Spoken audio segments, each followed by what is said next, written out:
Baik, saya akan lanjutkan. Jadi untuk metode proses pembuatan asam sitrat ini dibagi menjadi beberapa tahapan, yaitu tahapan persiapan, tahapan pembiakan jamur, tahapan fermentasi, dan juga tahapan pengolahan dan pengemasan produk.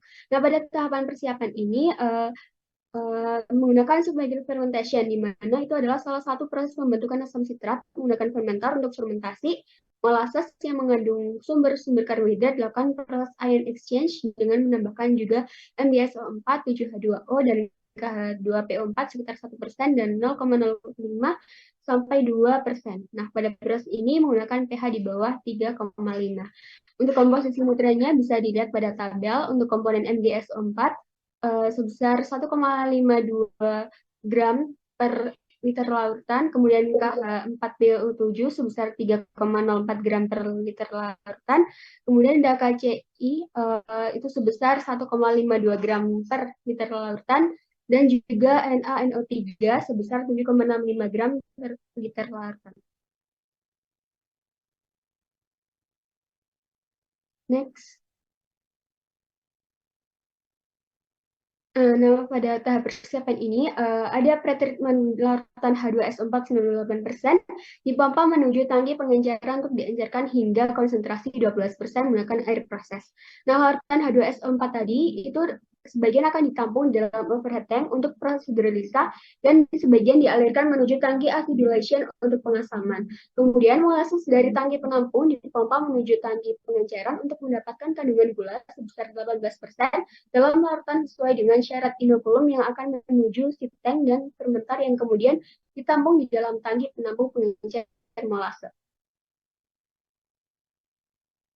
Next. Selanjutnya, molase dipompa menggunakan pompa menuju filter press 1 untuk dipisahkan dengan zat pengotornya. Nah, hasil dari filtrasi ini berupa kek akan dibuang, sedangkan untuk filtratnya sendiri akan disimpan di dalam tangki penampung filter press 1. Next. Nah, tadi adalah tahapan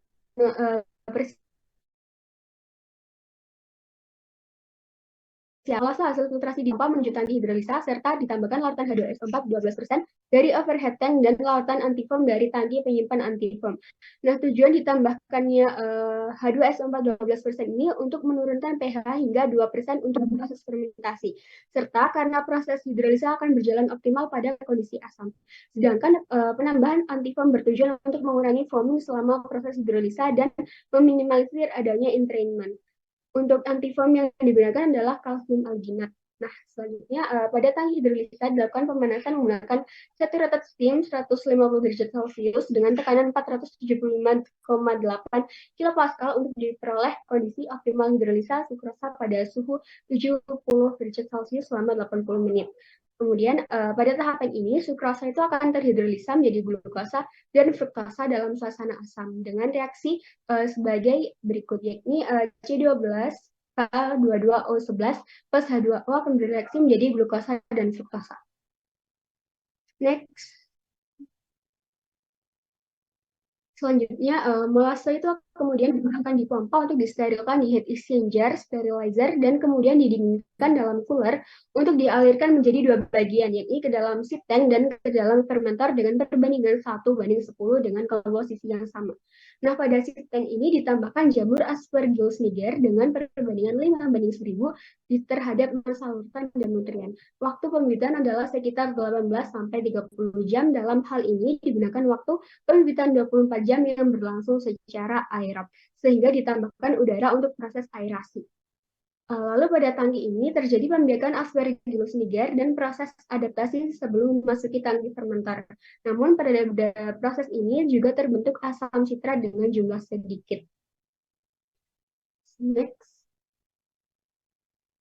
Kemudian di dalam sistem itu juga dialirkan udara dari atmosfer untuk membentuk suasana aerob karena sesuai dengan sila jamur Aspergillus niger, yaitu untuk perkembangbiakan yang optimal dibutuhkan udara dalam jumlah yang sedikit. Lalu udara yang digunakan berasal dari udara atmosfer yang disaring di dalam air filter 1 dan dikompres, kemudian dialirkan menuju mikrofilter untuk memfiltrasi biomasa yang terkandung di dalam udara atmosfer sebelum masuk ke dalam sistem agar pembibitan menjadi optimal. Next. Selanjutnya akan dilanjutkan oleh saya. Oke, selanjutnya ada tahap fermentasi. Pada saat fermentasi ini, yang pertama molase ini akan difermentasikan selama 24 jam menjadi asam citrate dengan kondisi operasi setting atau dengan temperatur operasi yang ditentukan 30 derajat Celcius dan tekanan operasi 1 PSIG. Kemudian larutan hasil fermentasi tersebut akan ditampung di dalam tangki penampung fermentor dan dipompa menggunakan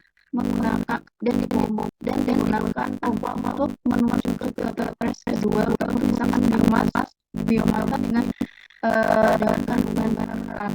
Kemudian proses selanjutnya adalah recovery melalui proses pendapatan itu menggunakan untuk variasi hasil operasi dengan dan dari salakakan atau hasil pendapatan ini akan menghasilkan kalsium salatan dan kalsium sitrat.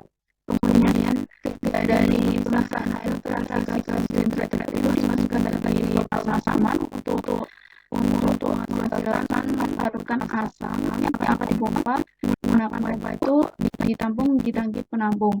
Kemudian cake yang ditampung di tangki penampung itu dimasukkan ke filter press ketiga dan dialirkan menggunakan pompa menuju tangki decolorization untuk pemutihan asam sitrat menggunakan karbon aktif.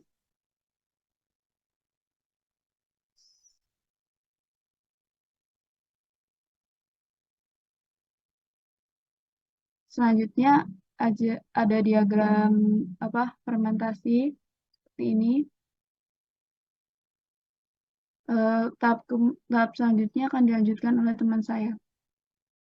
Oke, selanjutnya di sini ada tahap pengolahan dan pengemasan dari produk asam sitrat dari Aspergillus niger. Nah, di mana di sini sebenarnya ada 7 tahap utama dari tahap pengolahan dan pengemasan. Next.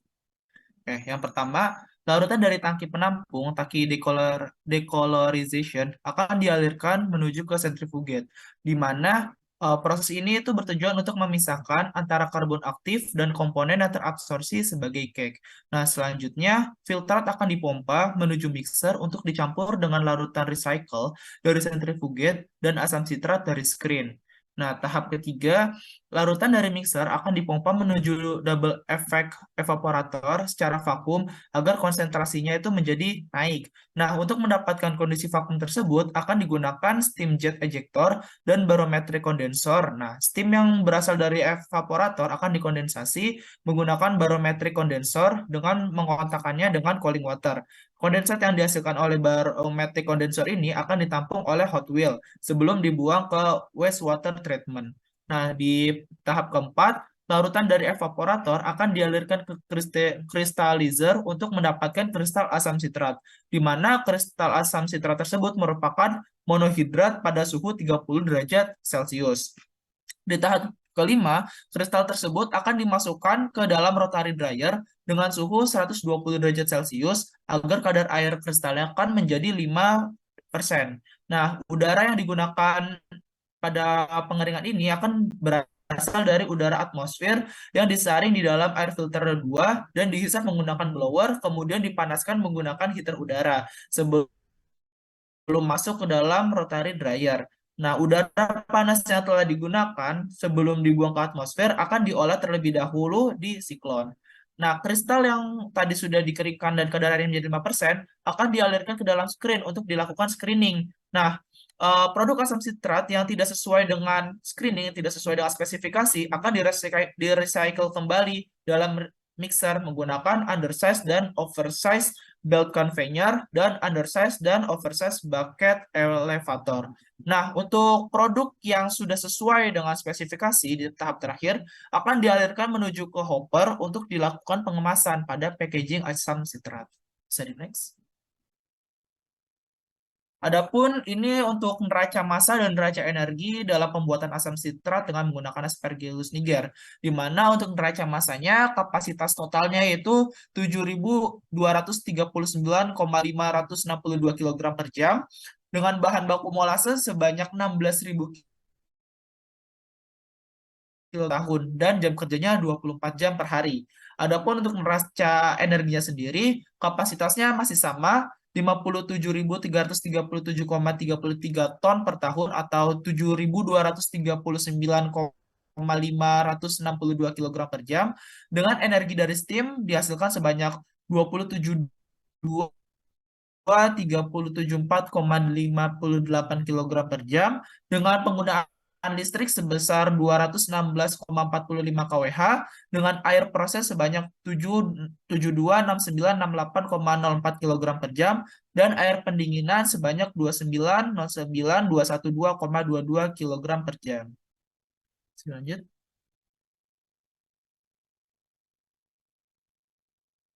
Kemudian ada Oke. kelebihan dari asam sitrat itu sendiri. Pada makanan selain menjadi menjaga warna, tekstur,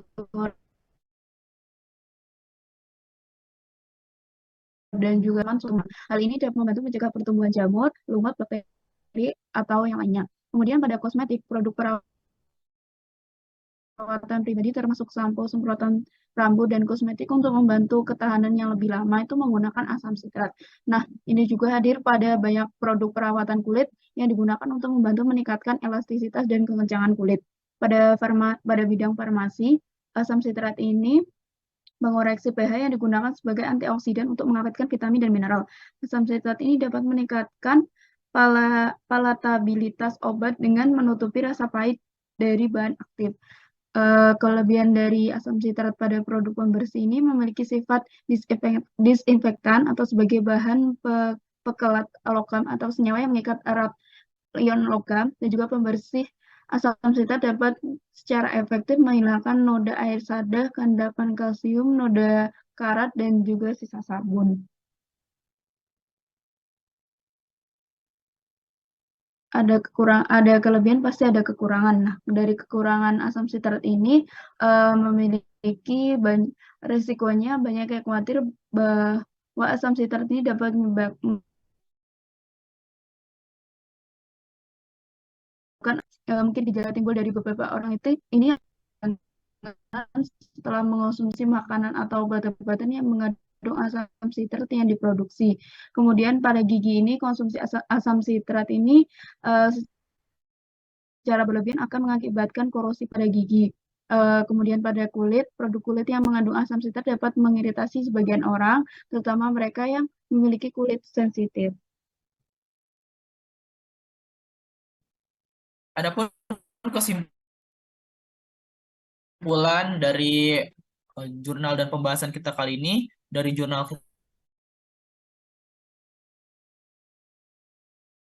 kita kali ini, submerged fermentation oleh jamur Aspergillus niger beroperasi secara semi kontinu dengan kapasitas produksi sebanyak 57.337,33 ton per tahun, di mana membutuhkan molase sebanyak 16.000 kg per jam. Lalu ada juga nutrien H2SO4 sebanyak 98%, ada juga antifoam, jamur Aspergillus niger, CaO, dan karbon aktif. Nah, untuk dengan berwarna putih dan berbentuk kristal monohidrat, serta kandungan airnya itu akan sebesar 5%. See you next.